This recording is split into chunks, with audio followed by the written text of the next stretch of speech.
Questions vous ont été posées. À mon tour, je vais vous poser quelques questions. D'accord. Ce sont des questions de consolidation que je tire sur un rapport de Human Rights Watch. Oui. Parce que vous avez été formel, que vous êtes venu au stade dans l'unique but de rechercher Monsieur Moussa Dadis Camara. Oui. Ne l'ayant pas trouvé, Oui. vous avez vu des scènes auxquelles vous aviez été sensible selon vous. Oui, selon moi. Et d'autorité, sans que vous ne receviez une quelconque instruction de qui que ce soit, Oui. vous vous êtes employé à tirer les leaders politiques de cette situation-là. Oui. Alors, ces mêmes leaders ont été rencontrés par Human Rights Watch et ils ont fait des déclarations. Oui, d'accord. Au prime abord, parlant des agressions des chefs de l'opposition par la garde présidentielle, à la page 43, il est dit ceci. Alors que les soldats de la garde présidentielle s'en prenaient aux sympathisants de l'opposition sur le terrain central du stade principal, leurs commandants se sont mis à la recherche des principaux dirigeants de l'opposition qui étaient restés sur la tribune principale avec de nombreux autres membres haut placés du parti. Un des gardes de corps de Cellou Dalein Diallo, un dirigeant de l'opposition, a raconté à Human Rights Watch avoir vu un groupe de soldats de la garde présidentielle conduit par le lieutenant Aboubakar Toumba Diakité et l'adjoint de Toumba. Le second, le lieutenant Marcel, se dirigeait tout droit vers les chefs de l'opposition. Ce témoin a aussi vu avec le groupe deux autres membres de la garde présidentielle qu'il a identifiés comme étant Sankaran et Kareka, soldats qui, selon lui, travaillaient parfois comme chauffeurs pour Dadis Camara. Quel commentaire faites-vous à ce que je viens de lire là? Oui. C'est ce que j'ai expliqué, tel que, effectivement, j'ai dit tout devant tout le monde que j'étais au stade. J'ai dit également que, d'abord, je n'étais pas avec les gens, certainement certains, comme ils l'ont déjà fait, ils les ont agressés. Mais, sauf que moi, je me suis opposé pour dire, venez vers moi. C'était ma parole. Mais ils ont été pris, en surprise. Hein? Non, ils sont surpris parce qu'ils ne savent pas tout ce qui s'est passé. Donc, tout ce qu'il a vu, c'est ce qu'il a raconté. Ce qu'il a vu, c'est ce qu'il a raconté. Donc, ils sont surpris. Ils n'ont pas... Maintenant, c'est aujourd'hui, il a certainement, à travers Dieu, a voulu qu'on donne des explications, qu'il va faire la part des choses. Mais ce que moi j'ai expliqué, je ne peux pas dire... Ce qu'il a dit, ce n'est pas vrai. S'il était présent, ce qu'il a vu, il a dit ça. Mais sauf que moi, mon comportement, et comment je suis venu, je veux qu'ils aussi ils comprennent à partir d'aujourd'hui que Toumba était comme ça. Vous savez bien que vous étiez connu quand même des Guinéens. Ils m'ont fait connaître par les Guinéens, c'est ça? D'accord. Ils m'ont fait connaître par les Guinéens. Alors, plusieurs témoins interrogés ont déclaré avoir aperçu Toumba sur les lieux de violence. Certains d'entre eux l'ont même vu frapper des manifestants et parfois même tirer sur des personnes dans les tribunes couvertes. Toumba est une personne connue en Guinée car il accompagne régulièrement Dadis Camara lors de ses participations publiques. Voilà. Je n'ai pas fini, qui pour la plupart sont photographiées et transmises sur les chaînes de télévision publiques. Plusieurs témoins ont affirmé que Toumba était facilement reconnaissable à la façon particulière dont il porte son béret rouge bien enfoncé sur sa tête comme un bonnet de laine ordinaire. Une coiffeuse de 29 ans a raconté qu'elle s'était retrouvée face à Toumba alors qu'elle se dirigeait vers les tribunes en tirant dans sa direction. Je vous ai dit que vous étiez connu parce que vous accompagnez le président Moussa Dadis Camara à plusieurs de ses réunions publiques ou à plusieurs rassemblements. Donc, votre physionomie, la façon par laquelle vous apparaissiez, n'était pas méconnue des Guinéens. Et c'est justement une des Guinéennes qui a fait cette déclaration qui dit qu'elle vous a vu en tirant vers sa direction. Voilà. Ce que moi je souhaite, hein, oui, en toute sincérité, tous ceux qui racontent là devant Dieu, moi je les pardonne. Ce n'est pas eux que je vais demander pardon. Moi je les pardonne. Cette déclaration-là n'est pas vraie. N'est pas vrai, mais je les pardonne également. Devant Dieu. Ensuite, une autre femme de 47 ans a décrit la façon dont elle a été frappée par Toumba peu après que ce dernier soit arrivé dans les tribunes couvertes. C'est à la page 44, vos avocats peuvent consulter. Elle dit ceci. Toumba lui-même m'a frappé. C'est arrivé dans la zone couverte lorsque nous avons essayé de partir. Il est venu vers moi et dit, où est Dalin? Nous allons le tuer aujourd'hui. Où sont vos gens? Il m'a frappé sur le visage à plusieurs reprises avec sa main. Tout en me battant, il dit, qu'est-ce que tu es venu faire ici? Tu es une vieille. Pourquoi es-tu venu? Hein? Je ne l'avais jamais rencontrée auparavant, mais elle l'a reconnue à partir de la télévision. Personne ne l'arrêta. Tchebro était là et vu ce qui se passait et a vu ce qui se passait. Il ne l'a pas empêché. Après cela, mon mari m'a amené hors du stade.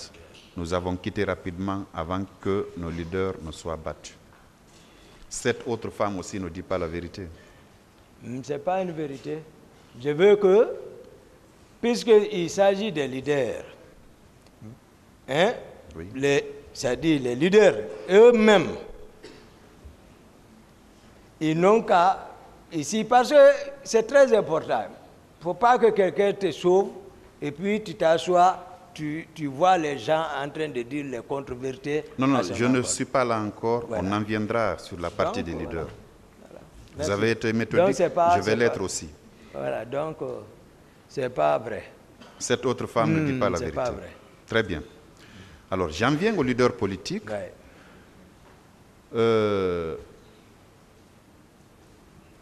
Il y a une femme qui a fait une déclaration aussi, une dirigeante de l'opposition. Ça, c'est à la page 45. Elle dit ceci. Toumba menait les militaires dans les tribunes vers les leaders. C'est lui-même qui avait frappé le leader de l'opposition, Cellou Diallo. Toumba était coiffé d'un béret rouge et avait accroché des fétiches à sa tête. Et oui, je lis ce qui écrit M. Diakité. Et il était en uniforme militaire. Toumba était entré dans le stand avec environ 50 bérets rouges. Il était parti immédiatement vers Cellou Diallo et l'a frappé à la tête avec son fusil. Puis, le frappa encore sur les côtes. Cellou Diallo est tombé et j'ai pensé qu'il était mort. Lorsque Toumba a vu Cellou tomber, je crois que Toumba avait également pensé qu'il l'avait tué. Lui et d'autres commencèrent à frapper François Fall. J'ai crié. Ils ont tué les leaders. Un béret rouge avait brandi son arme devant moi et m'a frappé à la tête. Puis, d'autres me frappaient dans les reins et les jambes. Puis un autre béret rouge m'avait poignardé à la main et à la poitrine. Un seul m'avait poignardé, le reste me frappait. Cette déclaration également est très fausse, M. Diakité. Elle est fausse. D'accord. Est-ce que parmi les leaders politiques que vous avez envoyés à la clinique Ambroise Paré, il y avait Mokhtar Diallo?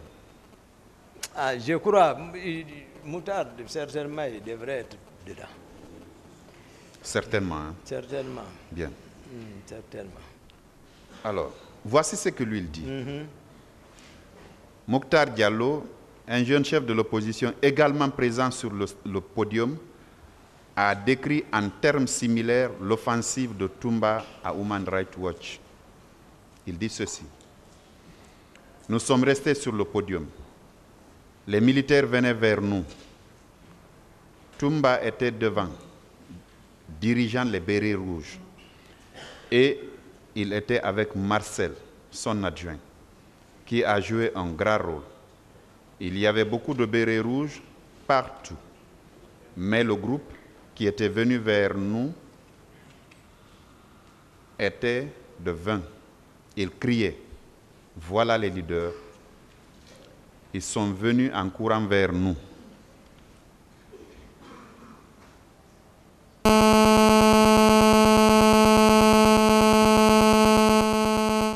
Toumba, à leur tête, a dit, venez à nous. Nous sommes allés vers eux. Ils disaient des choses terribles, qu'ils allaient nous tuer, qu'ils nous mangeront et que nous étions des salauds. Et ils nous frappaient avec les fusils et des coups de pied. Cellou Diallo a été le dernier à quitter le podium et il a été battu jusqu'à ce qu'il arrive sur la pelouse. Nous avons pensé qu'il était mort. Nous qui étions les 3 autres dirigeants de l'opposition, nous nous sommes tenus les uns les autres pour nous protéger. C'est ce qu'il a dit. C'est ce que Mokhtar Diallo, qui était... J'ai expliqué ici comment les gens, comment étaient là-bas. Ce qu'ils racontent. Moi, je vous ai dit, je suis rentré leur dire, venez vers moi. Maintenant, là-bas, et qui est qui là-bas? Moi, j'ai expliqué comment. Et ils ont été pris par surprise. Donc, ils ne peuvent pas distinguer. Ils ont vu Toumba. Moi, je suis connu. Ils ont vu Toumba. Pour eux, ils ne peuvent pas savoir. Ils ont raison d'expliquer comme ça. Pour dire effectivement, Toumba est venu, il a dit venez vers moi, c'est vrai. Mais quelle a été la suite? La suite, ils n'ont qu'à venir. La suite, il l'a décrite. Oui, mais c'est que vous avez donné des coups. Non. C'est ce qu'il dit. C'est ce qu'il dit. Je le pardonne. Lui-même, je le pardonne devant Dieu. Je le pardonne devant Dieu. Parce que c'est moi. Comment je peux donner coups? J'ai donné les coups aux militaires. J'ai joué des coups. Je les ai fait fuir. S'il était en tout cas parmi ceux qui étaient avec moi dans le véhicule, franchement, il doit dire la vérité. Je ne suis venu avec personne. Je ne commandais personne. C'est ce que je veux aujourd'hui faire comprendre la Guinée. Mais je suis seul contre tout le monde là. La Guinée dit non qu'à comprendre la vérité. Je ne suis pas sorti avec quelqu'un. Je n'ai pas commandé quelqu'un là-bas. Voici celui qui l'a fait, le président Dadis, avec ses proches. Monsieur Diakité, voilà. Monsieur Dadis viendra à cette barre également? Non, parce que vous avez le même statut. Vous êtes tous accusés devant cette juridiction-là. Il viendra aussi, tel que les faits vous ont été notifiés, les faits lui seront notifiés et les réponses qu'il donnera, vous serez là. En attendant, c'est vous qui êtes à la barre. C'est vous qui avez dit. C'est vous qui avez dit que c'est vous qui avez sauvé ces leaders-là. Et parmi eux, il y avait Mokhtar Diallo. Je vous lis certains passages. Des déclarations de M. Mokhtar Diallo. Voilà. Mokhtar Diallo, tout ce qu'il dit, il parle au pluriel. Hein. Singulièrement, il a parlé qu'il a vu Toumba venir vers nous. Et je l'ai expliqué ici. Mais il parle au pluriel. Et le pluriel là, c'est ce que j'ai détaillé. J'ai détaillé pour que vous compreniez comment était le terrain. Parce que, monsieur le procureur, un dol pénal mal organisé équivaudrait à un crime. C'est pourquoi je m'efforce pour vous faire comprendre. Il parle au pluriel. Tous ceux qui sont passés parlaient au nom encore de Toumba. Toumba et ses hommes. Toumba et ses hommes. Si quelque chose m'arrive dans ce procès, je ne pardonne pas devant Dieu. Je m'efforce pour faire parler. Moutar parle, il a été quelqu'un qui est pris en surprise, ne comprenant pas. Tout le monde, effectivement, voit Toumba derrière le président. On a vu Toumba au stade. Maintenant, voici Toumba. Ce que j'ai fait, d'autres leaders en ont expliqué texte. Ce que moi j'ai fait, je ne vais pas les en vouloir parce qu'ils ne pouvaient pas avoir l'automatisme de comprendre la situation. Maintenant, moi, c'est ce que j'explique, que ces hommes-là n'étaient pas commandés par moi. Celui avec qui je suis sorti, vous pouvez le demander. Foromo, je suis sorti seul. Le président même m'a dit, il n'a pas donné l'ordre. Il m'a empêché. C'est ce que je suis en train de faire. Le pluriel dont vous vous employez là ne relève pas de moi. D'accord. Yann de prenez comme ça. Je le prends comme ça. Je continue. Oui. Vous avez dit que quand vous avez pris ces leaders politiques pour les faire sortir du stade, vous n'avez pas vu des femmes qu'on violait ou qu'on tentait de violer? Vous maintenez? J'ai parlé, non, tout de suite. J'ai parlé, j'ai dit, dans l'annexe, quand on sortait, de l'autre côté, j'ai vu une femme qu'on traînait au sol. Oui, qu'on traînait. Vous avez même précisé qu'elle était nue. Mi-nue. Voilà, comme ça, on la traînait là-bas. Donc, mais on n'était pas en train de la violer, n'est-ce pas? Non, non, non. Très bien. Je n'ai pas vu. Est-ce que ces scènes de viol-là, vous ne les avez pas vues? Non, je n'ai pas vu, monsieur le procureur, devant Allah. D'accord. Sauf que, à la page 66, il est indiqué ceci. Le commandant de la garde présidentielle au moment des faits, le lieutenant Aboubakar Toumba Diakité, et le ministre d'État chargé de la lutte contre le trafic de drogue et contre le grand banditisme, le capitaine de gendarmerie Thiebro Camara, ont été vus sur les scènes de viol par de nombreux témoins interrogés par Human Rights Watch. Cependant, d'après les témoins et les victimes, ni l'un ni l'autre, ni aucun membre de la garde présidentielle n'a pris la mesure concrète pour mettre un terme aux violences sexuelles. Voilà. Vous dites que vous n'avez pas vu des scènes de viol. Je n'ai pas vu. Maintenant, ici, des témoins. Ici, Excusez-moi. D'accord. Pour qu'on se comprenne. D'accord. Vous allez écouter quand je parle et j'en ferai autant. Merci. D'accord? On est d'accord. Voilà. C'est vous qui avez dit que vous n'avez vu qu'une femme qu'on traînait, qui était à moitié nue. Oui. Et que, quand j'ai posé la question, vous avez été formel que vous n'avez vu aucune scène de viol. Oui. Il y a pourtant des témoins qui disent vous avoir vu, et vous et M. Thiebro, pendant qu'on était en train de se livrer à ces scènes-là. Ni vous, ni M. Thiebro, ni aucun membre de la garde présidentielle n'avait empêché ces scènes de viol. Ok, ce que je vais vous dire, je peux parler maintenant. Allez-y. Merci beaucoup, monsieur le procureur. C'est-à-dire, ce que je suis en train de faire comprendre ici, c'est vous qui êtes l'empereur de la poursuite. C'est vous qui êtes là pour mettre main sur les coupables même. On vous a expliqué la situation. Vous avez su ceux qui ont réussi l'ordre de sortir. Et c'est par coïncidence. Et celui par coïncidence et qui s'est comporté comme sauveur. Dans l'armée, c'est-à-dire ceux qui ont reçu l'ordre vraiment de partir au stade, c'est eux qui en ont responsable et celui qui a donné l'ordre. Mais en toute sincérité, je me suis efforcé pour faire comprendre. Je n'ai aucune connaissance de cause d'abord sur ce qui s'est passé ces jours. Ça, c'est de la vérité. Sincèrement. Parce qu'on ne peut pas me faire parler, me faire des exercices comme si ma présence, il y a une connaissance de cause. J'ai expliqué depuis en amont. C'est que je veux que le ministère public comprenne. Donc, je n'ai aucune connaissance de cause dans ça. Maintenant, ceux qui ont témoigné comme témoins, je suis en train aujourd'hui de leur faire comprendre la vérité.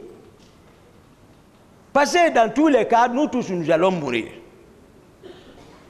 Mais il ne faut pas que ça dit qu'ils accusent quelqu'un, ce qu'il n'a pas fait, et que le ministère public aussi se trompe de cible. Le ministère public ne se trompe pas de cible, M. Diakité. Non, il ne se trompera pas. Le ministère public est dans son rôle régalien. Régalien, tout à fait. Voilà.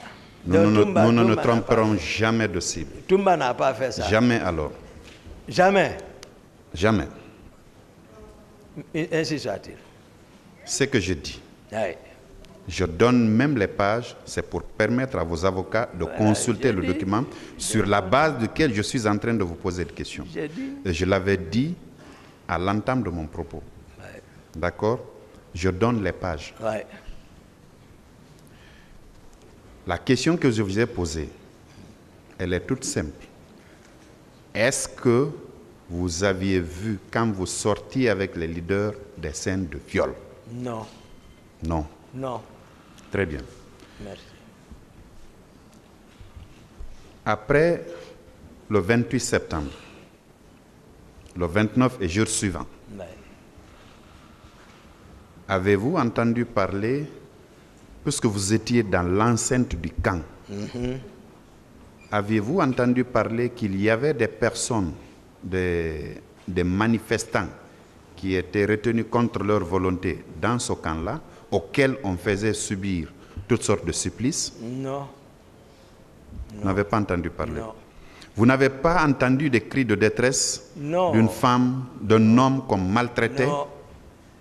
Ceux qui étaient, par exemple, qui pouvaient arrêter les gens, faire rentrer à la présidence, Granco faisait rentrer les gens à la présidence, je ne sais pas c'est qui, mais souvent il y avait des détenus vers chez lui. Moi, je ne suis même pas associé à tout ça.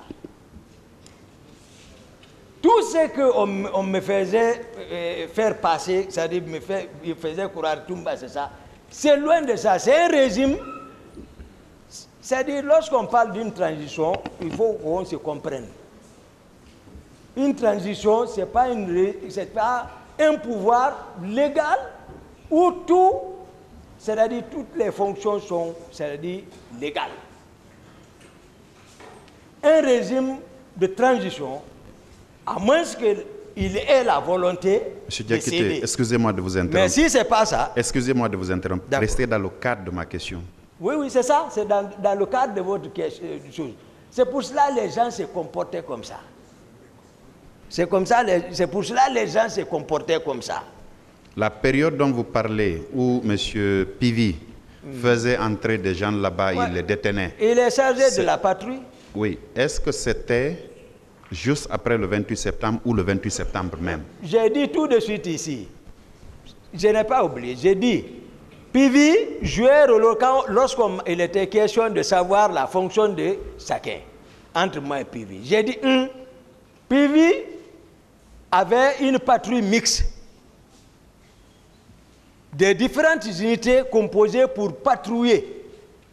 Donc, c'est lui qui sortait pour, voilà, voir ce qu'il a fait, ça, son rôle. Maintenant, j'ai dit, s'il y a des hommes qu'on arrête, voici encore, je reviens, j'ai dit, souvent, lui, il arrêtait les hommes envoyés là-bas. Tchegoro aussi arrêtait les hommes envoyés vers chez lui quand je les fais déloger à la présidence, ce qu'il fait pour voir que c'est distant. Non, c'est comme ici. Donc, lui aussi, il arrêtait. Mais moi, c'est moi, non. Il n'y a pas où garder quelqu'un chez moi. D'accord. Voilà.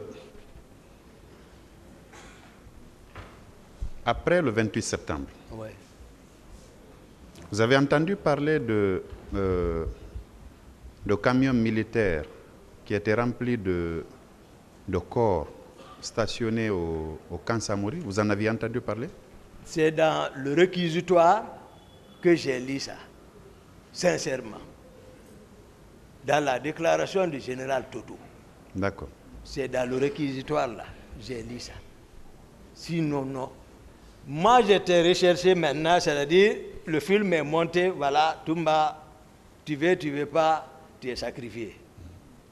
C'était ça. On avait également parlé de charniers, de fosses communes, j'allais dire. Oui. Hein, des personnes qu'on serait allé enterrer dans les fins fonds de Bessia. Vous n'aviez pas entendu parler de ça aussi? Non, honnêtement. Je vous promets, monsieur le procureur, 6 mois. Moi, 6 mois, je connaissais, on n'allait même pas, même si c'est moi qui avais fait, j'allais dire alors. Moi, je n'aime pas me faire de la réprobation, me ronger intérieurement. M'asseoir en connaissance de cause d'un fait, et je me ronge après. Non, je n'aime pas cette liberté. J'aime la liberté de la conscience sincère. Après le 28 septembre, oui. Vous êtes resté au camp combien de temps avant que vous ne quittiez le pays? Bon, j'étais à la présidence chez moi là-bas. Combien de temps approximativement?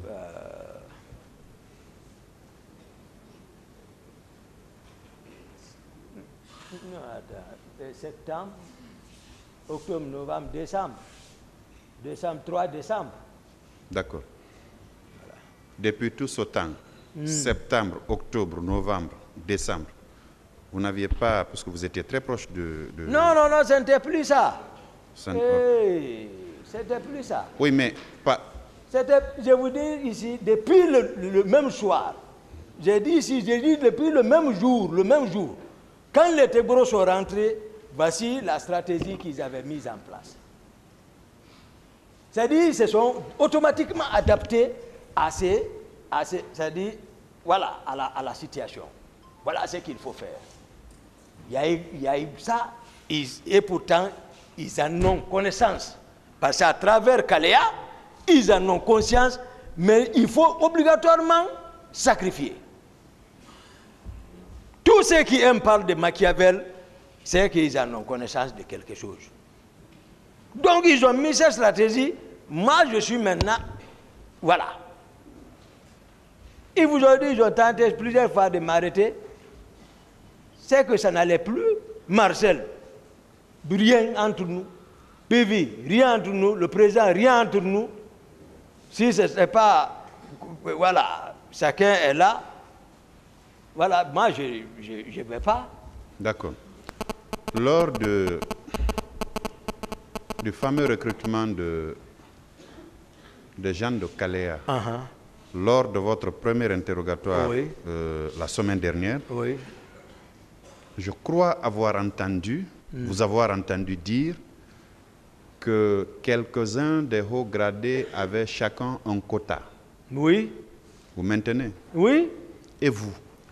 Mais j'ai parlé ce jour de moi-même. Voilà. Le quota que vous aviez eu en ce moment était composé de combien d'hommes? Il m'a accordé 18 personnes. 18 personnes. 18 personnes. Ces 18 personnes-là, et vous aviez effectivement envoyé des gens en formation? Oui. Ces 18 places-là? Oui. Bien. Est-ce que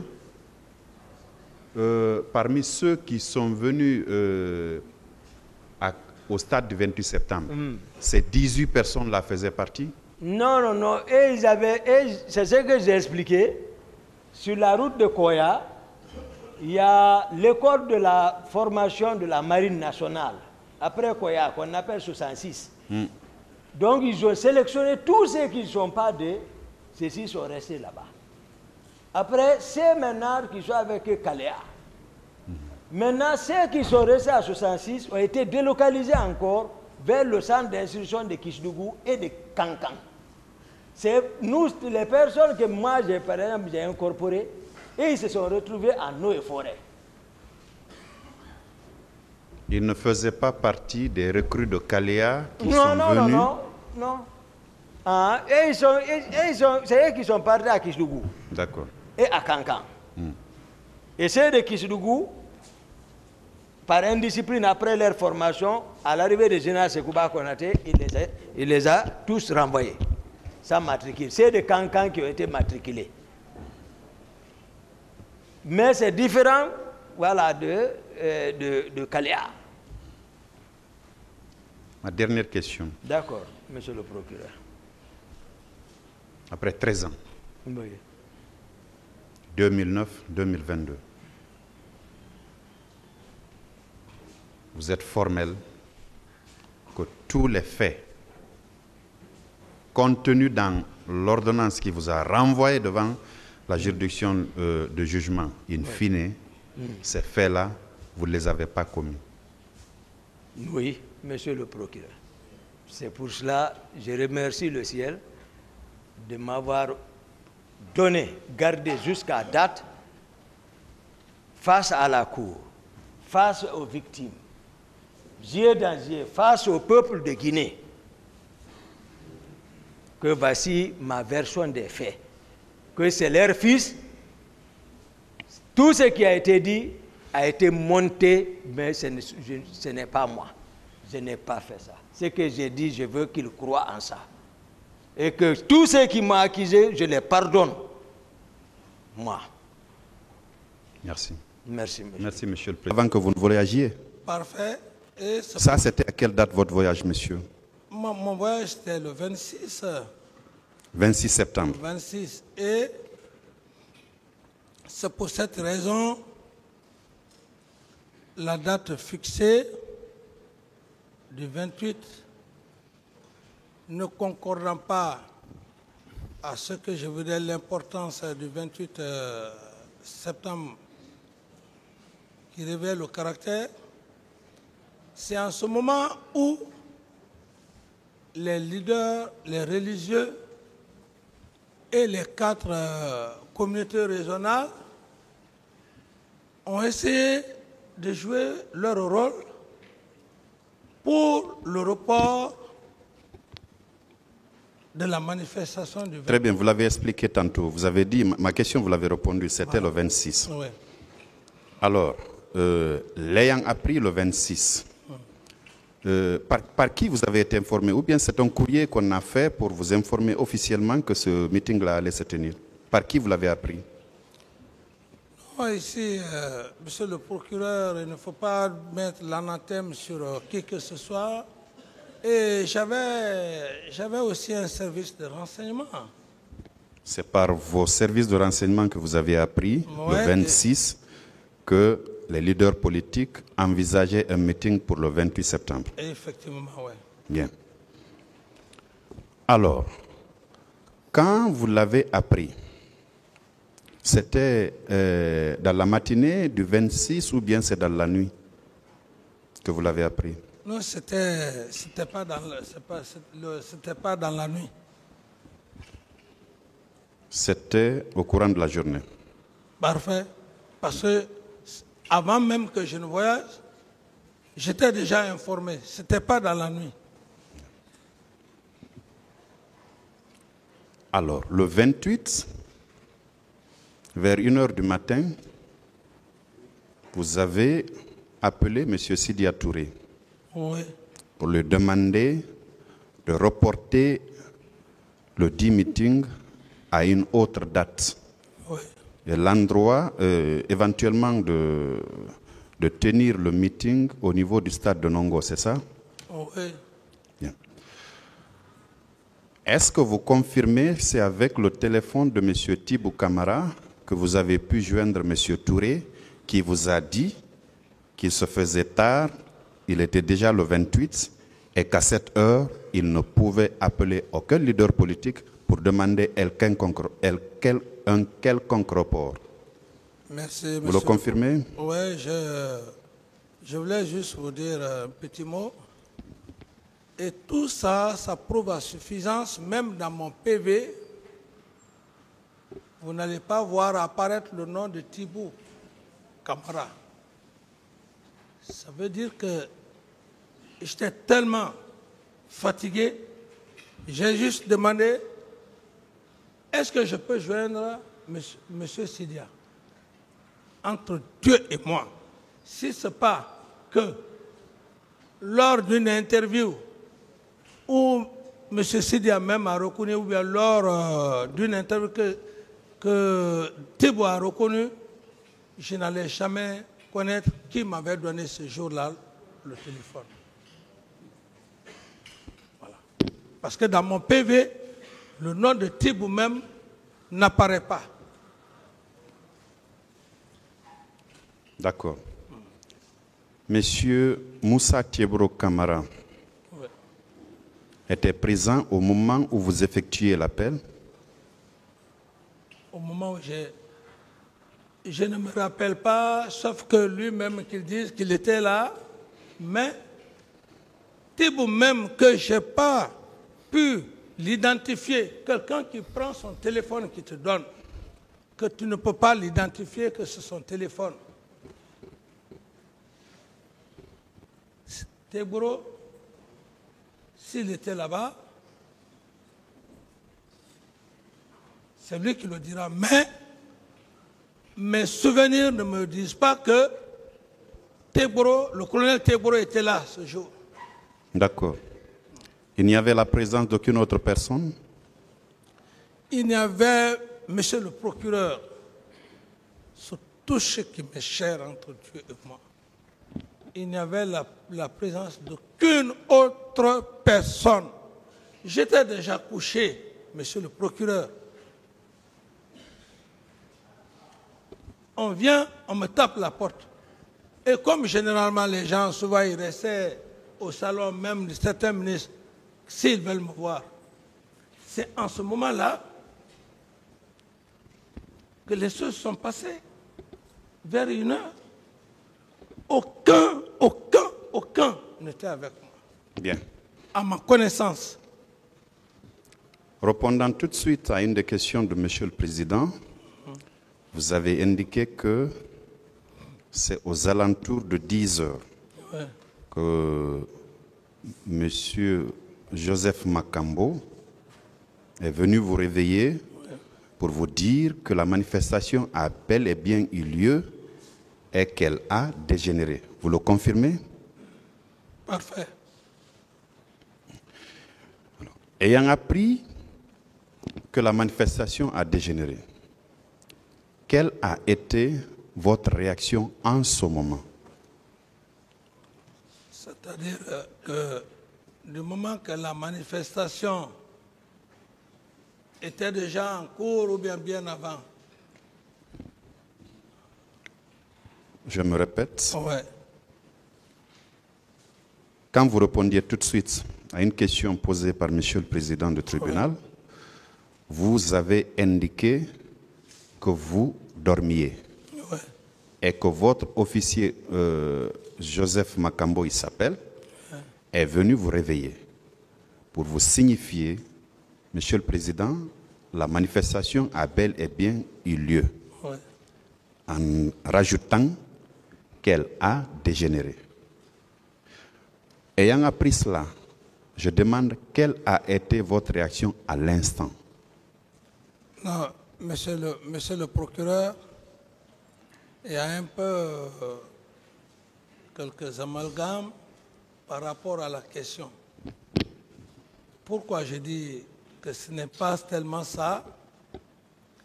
C'est pourquoi je voulais être clair avec vous. J'ai dit, au moment où feu Joseph Makambo, la première phase qu'il est venu me voir, qu'il y a vraiment il y a marche, c'est en ce moment-là que j'avais pris le désir d'aller au stade. D'accord. Au moment de l'information. Le deuxième point. Oui. Calmez-vous, monsieur le procureur. Je suis très calme, monsieur Camara. Monsieur le procureur, la deuxième phase, c'est quand feu Joseph Makambo est venu me dire « Ah, il paraît que ça ne va pas au stade. » Ça, c'était à quel moment, monsieur Camara? Voilà, ça c'était, maintenant au moment, ça c'était aux environs de 10h, 11h, je ne me rappelle pas, si j'ai bonne mémoire. Bien. Donc, ayant été informé à 11h, prenons 11h si vous le voulez, vous avez dit entre 10h et 11h, ayant été informé, quelle a été votre réaction? La réaction tout de suite? Oui. Parce que je note que quand M. Pivi était à la barre de ce tribunal, Ouais.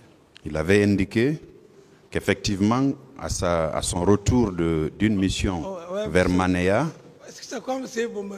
permettez que je finisse. Non, c'est comme si vous me donnez... Permettez que je Monsieur finisse, Camara. Attendez la question, s'il vous plaît. Vous m'aidez à répondre à votre question. Permettez que je finisse. Je n'en ai pas posé encore. Piégez-moi. Monsieur Camara, s'il vous plaît. Oui. Vous attendez la question. Ok, allez-y. M. Pivi avait déclaré à la barre de ce tribunal qu'à son retour de Manéa, il a été informé à Bambeto qu'il y a eu des tirs et que certains citoyens sont tombés au stade du 28 septembre et qu'il est allé directement au camp pour vous informer. À sa venue, vous avez dit, dès qu'il a commencé, dit-il, vous avez dit que vous étiez déjà informé. Alors, ayant reçu l'information de Joseph Makambo, l'information de M. Claude Pivi, qui était chargé de la sécurité présidentielle au moment des faits, quelle a été votre réaction? Vous qui étiez à l'époque président de la transition. Merci, monsieur le procureur. C'est pourquoi je voulais vous repréciser. Dans la matinée, Claude Pivi n'était pas avec moi, le groupe, les éléments qui m'ont dissuadé, Claude Pivi n'était pas avec ces éléments. Alors, ça c'était dans la matinée. Et lorsque j'ai compris qu'il y a eu des massacres, c'est là où j'ai réagi. Et la présence de Toumba confirmée au stade, j'ai immédiatement réagi. Et comme souvent j'aime le faire, je n'ai même pas caché, j'ai dit aux militaires, s'ils viennent, on va l'arrêter. C'est cette réaction que j'ai eu à faire. C'est plus tard que Claude Pivi est venu. Donc ça ne s'est pas fait au même moment, pendant que j'ai fait la réaction pour l'arrestation de Toumba pour avoir été au stade sans mes instructions. C'est plus tard. Claude Pivi n'était pas là. Dans la matinée, en allant 10h, 11h, non. Donc ma réaction a été faite au petit salon, mais sans la présence de Claude Pivi. C'est plus tard. Très bien. Parlant de cette réaction qui s'est faite au petit salon, Monsieur Toumba Diakité était là? Vous dites? Monsieur Toumba Abakar Sidiki Diakité alias Toumba, il était là au petit salon au moment où vous faisiez cette réaction-là? Non, ma réaction a été la suivante. Monsieur Toumba déjà au stade. Monsieur Toumba déjà au stade. Moi, on m'informe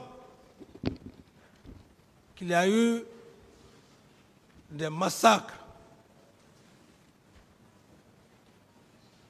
C'est cette réaction instantanée que j'ai eu à faire. Donc, M. Toumba n'était pas là, il était au stade. C'est d'ailleurs ce qui a fait ma réaction instantanée.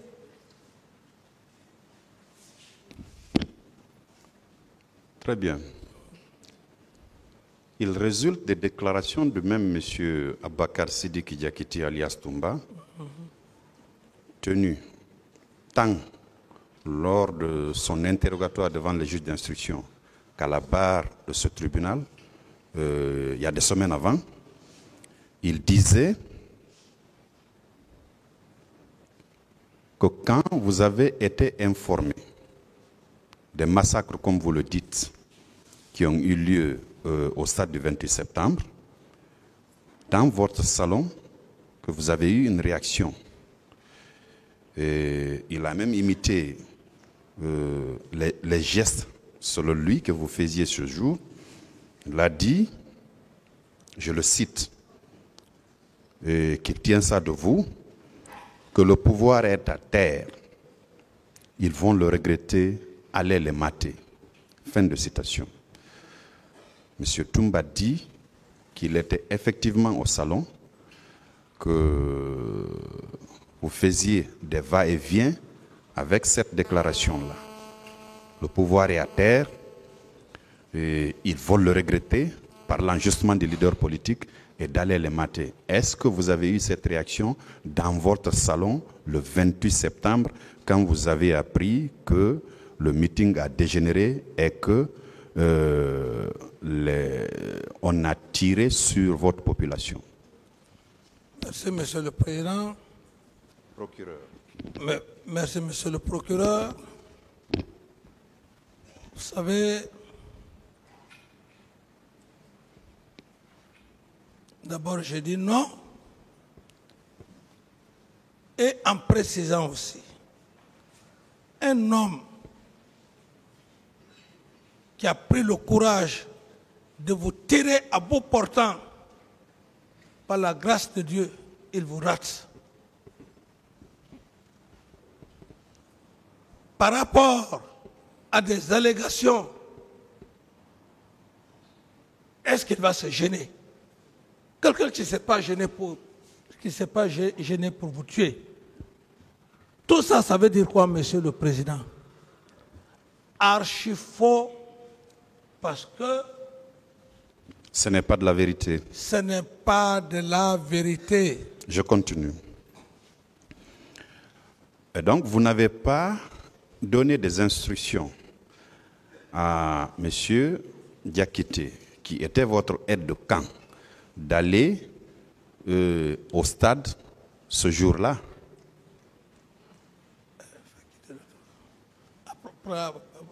Qu'est-ce que vous voulez? Non, je vais voir le procureur quand, voilà, c'est important, quand on va, voilà, lui, voilà, ça me permet de camper très bien, oui. D'accord. Je reprends la question pour vous. Je demandais si donc, parce que vous dites que cette allégation-là n'est pas réelle, que vous n'avez pas tenu ces propos-là, est-ce que dans ce cas, vous avez donné des instructions à M. Toumba Diakité, qui était votre aide de camp, d'aller au stade du 28 septembre? Merci, Monsieur le procureur.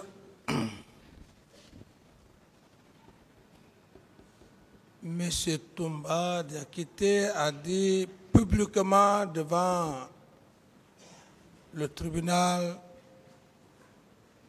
de Monsieur le Président et assesseurs, y compris vous-même, assesseurs, que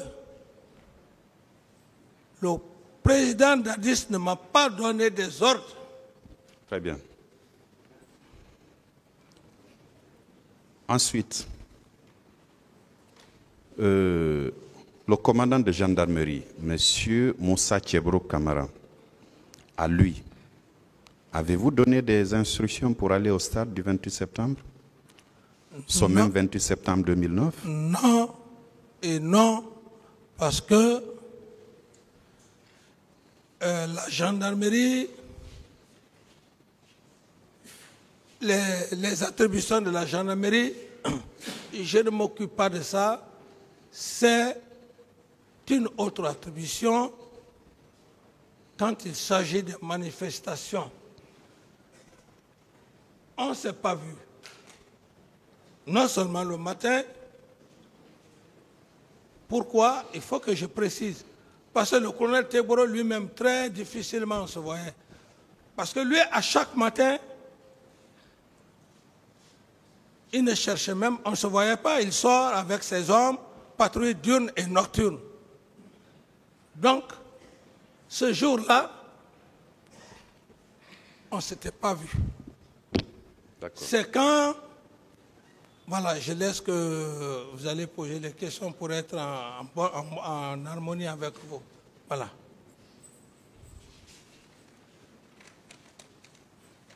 On ne s'est pas vu, je ne lui ai pas donné des ordres.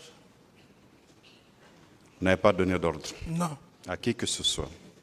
Vous dites? À qui que ce soit. À qui que ce soit, monsieur l'empereur des poursuites, à qui que ce soit, et je reprécise même, monsieur le procureur, dans le PV, si j'ai bonne mémoire, de monsieur Diakité, où les juges d'instruction lui posent la question. Oui, le président Dadis ne vous a pas donné des ordres, oui. Est-ce que vous l'avez vu? Vous l'avez vu donner des instructions à d'autres militaires? Ça veut dire que si M. Toumba, c'est la seule personne entre Dieu et moi qui pouvait me compromettre devant cet auguste tribunal, je n'allais pas m'en sortir parce que j'aurais fait l'abus de confiance. D'autres questions, monsieur le procureur? Merci, monsieur le président. Alors, monsieur Camara, Oui. en votre qualité de commandant en chef des forces armées au moment des faits, ayant donc l'ultime pouvoir de commandement sur toutes les forces de sécurité engagées dans les massacres du 28 septembre 2009 et jours suivants, ne pouviez-vous pas faire cesser la commission des crimes ou punir les auteurs? Reformuler simplement, c'est trop technique. D'accord. Ma question, c'est de savoir, puisque au moment des faits, le 28 septembre 2009, vous étiez le commandant en chef des forces armées. Et vous avez appris que, tout de suite vous disiez que vous avez appris que ce sont des bérets rouges qui se sont rendus au stade du 28 septembre. Vous avez appris qu'on a massacré la population guinéenne qui était désarmée dans un endroit clos et puis on a ouvert le feu. Puisque vous en étiez le commandant en chef des forces armées, quel était? Parce que vous pouviez quand même, vous aviez le pouvoir de décision en ce moment. Quelles étaient les actions concrètes que vous aviez menées pour empêcher? Parce que les tueries ont continué après 11 heures.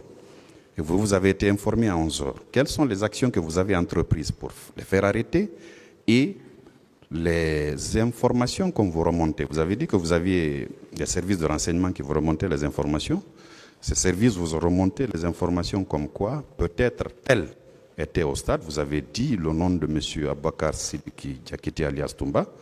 Vous avez dit le nom du colonel Tchebro, entre autres, en plus des bérets rouges dont vous parliez. Pourquoi vous n'avez pas envisagé des sanctions pourquoi vous n'avez pas arrêté les tueries? Ayant été informé à 11 heures, les tueries se sont perpétrées jusqu'au tard le soir.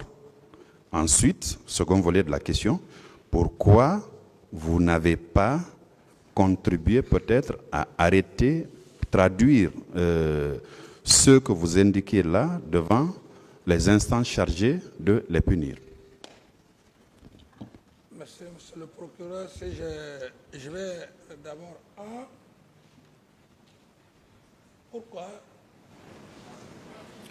Monsieur Camara, je peux vous aider, monsieur le procureur, parce que quand vous posez plusieurs questions à la fois, ça va être... Elles ne sont que deux. Une question. Voilà, posez une question, après vous posez l'autre. D'accord.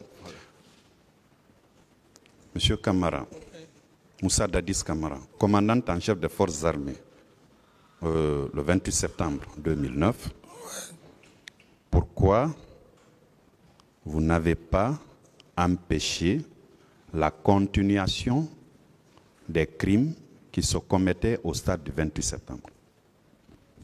Merci, monsieur le procureur. À ce que je sache, classiquement, sauf lorsqu'il y a une guerre ou lorsqu'un État est en crise, qu'on peut parler d'une force d'interposition. les événements du stade, du 28 stade, le faire, ce serait encore plus grave. Quelle unité pouvais-je dire aller empêcher pendant qu'il y a déjà des morts, pendant que ça tire, ça allait être encore plus un carnage, monsieur le procureur. Ça ne se passe pas comme ça. Techniquement, juridiquement, on peut poser des questions. Mais dans la pratique, des manifestants qui ont décidé librement d'aller dans un stade et qu'il y ait des tirs, vous qui êtes la commandante en chef des forces armées, comme vous le dites, par quels moyens ils vont calmer ces tueries? Et s'ils viennent et que les autres ouvrent le feu? Donc en somme, vous n'avez pu poser aucun acte. Pratiquement à ce niveau, ce n'est même pas, mais classiquement que je parle, vous ne verrez pas ce chef d'État-là, pendant que des civils vont dans une stade, et qu'un groupe de militaires ouvre le feu, qu'il essaye d'envoyer en ce moment, s'il y a problème, si le nombre, si il y a assez de morts. Donc, je ne pouvais pas le faire, et d'abord, en le faisant, j'allais dangereusement compromettre la situation. Je continue. Oui. Alors, puisque vous n'aviez pu poser aucun acte, pourquoi les heures ou les jours qui ont suivi, vous n'avez pas œuvré pour que ceux qui se sont rendus au stade, que vous connaissiez déjà, soient tout au moins interpellés pour les mettre à la disposition de la justice? Pourquoi vous n'avez pas œuvré?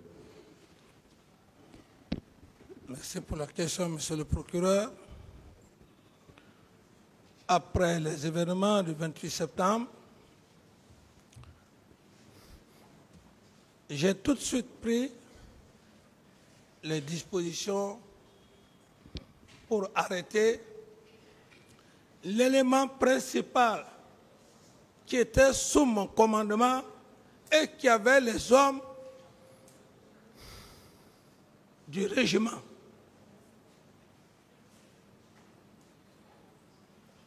J'avais pris la décision de l'arrêter. Sauf que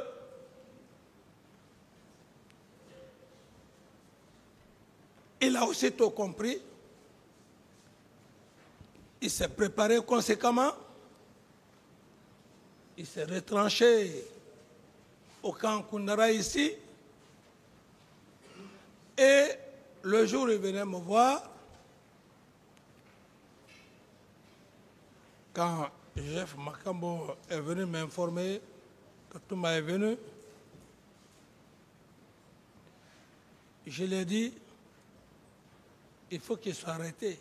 Il me dit, il est venu puissamment armé.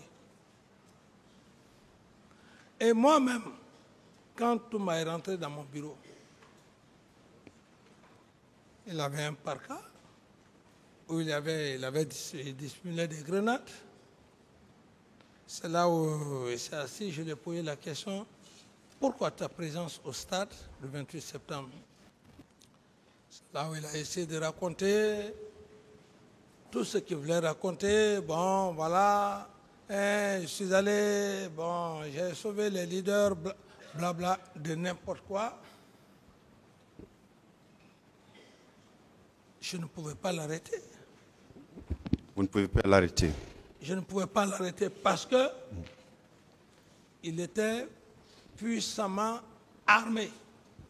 Puissamment armé. Et qu'est-ce que j'ai eu à faire? Dès que les événements se sont passés, j'ai eu conseil j'ai fait appel aux Nations Unies et j'ai créé une commission nationale. Pourtant, le 2 octobre 2009, à la pose de la gerbe de fleurs au monument des martyrs, vous étiez avec le même Toumba Diakité, n'est-ce pas? Oui. Là, il n'était pas armé, il n'était pas muni d'une troupe là, n'est-ce pas?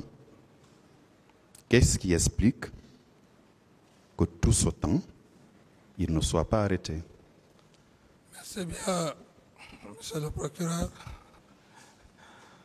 Ce n'est pas parce que M. Toumba était arrêté devant moi qu'il n'avait pas les armes et les hommes. Ce n'est pas M. Toumba en personne qu'il faut voir, mais c'est ceux-là, ma garde-là. Est-ce qu'il n'y a pas aussi des complices? La preuve. Vous allez arrêter un homme. Qui vous allez ordonner de l'arrêter? C'est vous-même. Et en le faisant le 2 octobre, je dis simplement, ce n'est pas parce que M. Toumba était derrière moi et que les gens disent qu'il était... Oui, il était derrière. Mais du moment que les dispositions étaient prises, et aussi j'avais engagé un appel au niveau de la communauté internationale et d'une commission nationale. Mais si cette voie de l'arrêté ne marche pas et que je trouve qu'en l'arrêtant, il va y avoir encore beaucoup de dégâts collatéraux, mais je préfère que la justice, la communauté internationale fasse la lumière comme d'ailleurs elle a fait, et même la commission nationale qui a été créée. Alors je me dis, Dieu merci, le fait que